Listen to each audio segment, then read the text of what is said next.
মা, তুমি কেমন আছো? আমার পোষা বেড়াল খুঞ্চু, সে কেমন আছে? সে রাত্রিরে কার পাশে শোয়, দুপুরে যেন আলী সাহেবদের বাগানে না যায়। মা, ঝিঙে মাচায় ফুল এসেছে, তুলিকে আমার ডুরে শাড়িটা পরতে বলো। আঁচুলির ফেসোটা যেন সেলাই করে নেয়। তুলিকে কত মেরেছি, আর কোনো দিন মারব না। আমি ভালো আছি, আমার জন্য চিন্তা করো না। মা, তোমাদের ঘরের চালে নতুন খড় দিয়েছ? এবারে বৃষ্টি হয়েছে খুব। তরফদার বাবুদের পুকুরটা কি ভেসে গেছে? কালু ভুলুরা মাছ পেয়েছে কিছু? একবার মেঘের ডাক শুনে কই মাছ উঠে এসেছিল ডাঙায়। আমি আম গাছ তলায় দুটো কই মাছ ধরেছিলাম। তোমার মনে আছে মা? মনে আছে আলী সাহেবের বাগানে সেই নারকুল চুরি করে আনিনি, মাটিতে পড়েছিল, কেউ দেখেনি। নারকুল পড়ার সেই স্বাদ এখনো মুখে লেগে আছে। আলী সাহেবের ভাই মিজান আমাকে খুব আদর করত। বাবাইন দেখতে পেয়ে চেলা কাঠ দিয়ে পিটিয়েছিল আমাকে। আমার কি দোষ? কেউ আদর করলে আমি না বলতে পারি? আমার পিঠে এখনও সেই দাগ আছে। আলী সাহেবদের বাগানে আর কোনো দিন যায়নি, আমি আর কোনো বাগানেই চাই না। সেই দাগটায় হাত বুলিয়ে বাবার কথা মনে পড়ে। বাবার জন্য আমার খুব কষ্ট হয়। আমি ভালো আছি, খুব ভালো আছি। বাবা যেন আমার জন্য একটুও না ভাবে। তুলি কি এখনো ভূতের ভয় পায়? তুলি আর আমি পুকুর ধারে কলা বউ দেখেছিলাম। সেই থেকে তুলির ফিটের ব্যারাম শুরু হলো। দাদা সেই কলা গাছটা কেটে ফেললো। আমি কিন্তু ভয় পাইনি। তুলিকে কত খেপিয়েছি। আমার আবার মাঝরাত্রে সেই কলা বউ দেখতে ইচ্ছে করে। হ্যাঁ, ভালো কথা। দাদা কোনো কাজ পেয়েছে? নুকুরবাবু যে বলেছিল বহরমপুরে নিয়ে যাবে। দাদাকে বলো, ওর উপর আমি রাগ করিনি। রাগ পুষে রাখলে মানুষের বড় কষ্ট। আমার শরীরে আর রাগ নেই, আমি আর এক ফোঁটাও কাঁদি না। মা, আমি রোজ দোকানের খাবার খাই। হোটেল থেকেই দুবেলা আমার খাবার এনে দেয়। মাংসমুখী দিই, আর তুলির কথা, কালু ভুলুর কথা মনে পড়ে। তোমাদের গ্রামে পটল পাওয়া যায় না, আমি আলু পটলের তরকারি খাই, পটল ভাজাও খাই। হোটেলে কিন্তু কখনো শাক রান্না হয় না।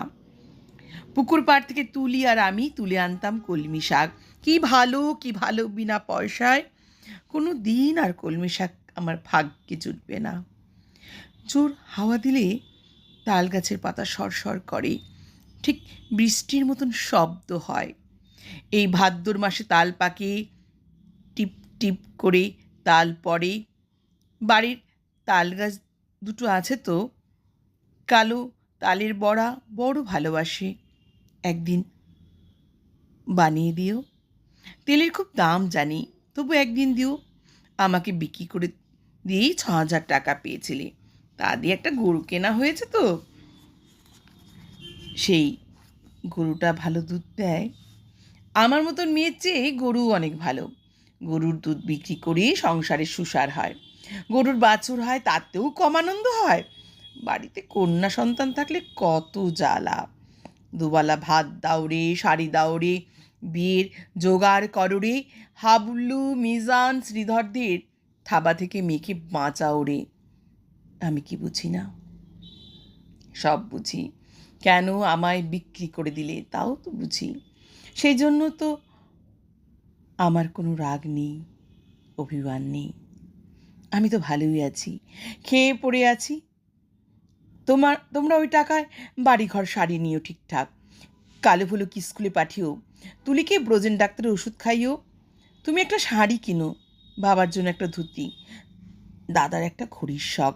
তাও কি ও টাকায় কুলোবে? আমি কিছু টাকা জমিয়েছি, সোনার দুল গড়িয়েছি। একদিন কি হলো জানো মা? আকাশে খুব মেঘ জমেছিল। দিনের বেলা ঘুরঘুরটি অন্ধকার, মনটা হঠাৎ কেমন কেমন করে উঠল। দুপুরবেলা চুপি চুপি বেরিয়ে ট্রেনে চেপে বসলাম। স্টেশনে নেমে দেখি একটা মাত্র সাইকেল রিক্সা। খুব ইচ্ছে হলো একবার বাড়িটা দেখে আসি। রথতলার মোড়ে আসতেই কারা যেন চেঁচিয়ে উঠল, কে যায়, কে যায়?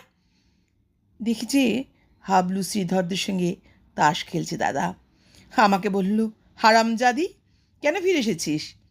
আমি ভয় পেয়ে বললাম, ফিরে আসিনি গো, থাকতেও আসেনি, একবার শুধু দেখতে এসেছি। হাবলি বলল, এটা একটা ব্যবসা মাগি। কী করে জানলো বলো তো? তাকে আমার গায়ে লেখা আছে। আর একটা ছেলে চিনা বলেছি, ছি, গায়ের বদনাম। হাবলুর শালাকে চোখ রাঙিয়ে বলল, ফিরে যা। আমি বললাম, দাদা, আমি মায়ের জন্য কটা টাকা এনেছি, আর তুলির জন্য।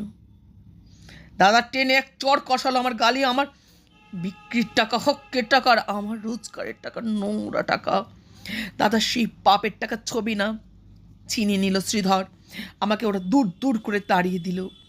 আমি তবু দাদার উপর রাগ করিনি। দাদা তো ঠিকই করেছে। আমি তো আর দাদার বোন নই, তোমার মেয়ে নই, তুলির দিদি নই। আমার টাকা নিলেই তোমাদের সংসারের অকল্যাণ হবে। না না, আমি চাই তোমরা সবাই ভালো থাকুক, গরুটা ভালো থাকুক, তাল গাছ দুটো ভালো থাকুক, পুকুরে মাছ হোক, খেতে ধান হোক, ঝিঙে মাচায় ফুল ফুটুক, আর কোনোদিন ওই গ্রাম অপবিত্র করতে যাব না। আমি খাট বিছানায় শুই, নীল রঙের মশারি, দৌড় করায় পাপোশ আছে, দেয়ালে মা দুর্গার ছবি, আলমারি ভর্তি কাচের গ্লাস, বন বন করে পাখা ঘড়ি, সাবান মেখে রোজ চান করি। এখানকার কুকুরগুলো সারা রাত ঘেউ ঘেউ করে। তাহলে বুঝেছ কেমন আরামে আছি আমি। আমি আর তোমার মেয়ে নই, তবু তুমি আমার মা। তোমার আরও ছেলে মেয়ে আছে, আমি আর মা পাবো কোথায়? সেই জন্যই তোমাকে চিঠি লিখেছি মা। তোমার কাছে একটা খুব অনুরোধ আছে, তুলিকে একটু যত্ন করো। ও বেচারি বড় দুর্বল। যতই অবাক হোক, তবু তুলিকে তোমার তোমার পায়ে পড়ি মা। তুমি বাবাকে বুঝিয়ে বলো, তুলিকে যেন আমার মতন আরামের জীবনে না পাঠায়। যেমন করে হোক তুলি একটা বিয়ে দিও, ওর একটা নিজস্ব ঘর সংসার, একজন নিজের মানুষ। আর যদি কোনো রকমই ওর বিয়ে দিতে না পারো, ওকে বলো গলায় দড়ি দিয়ে মরতে, মরলেও বেঁচে যাবে।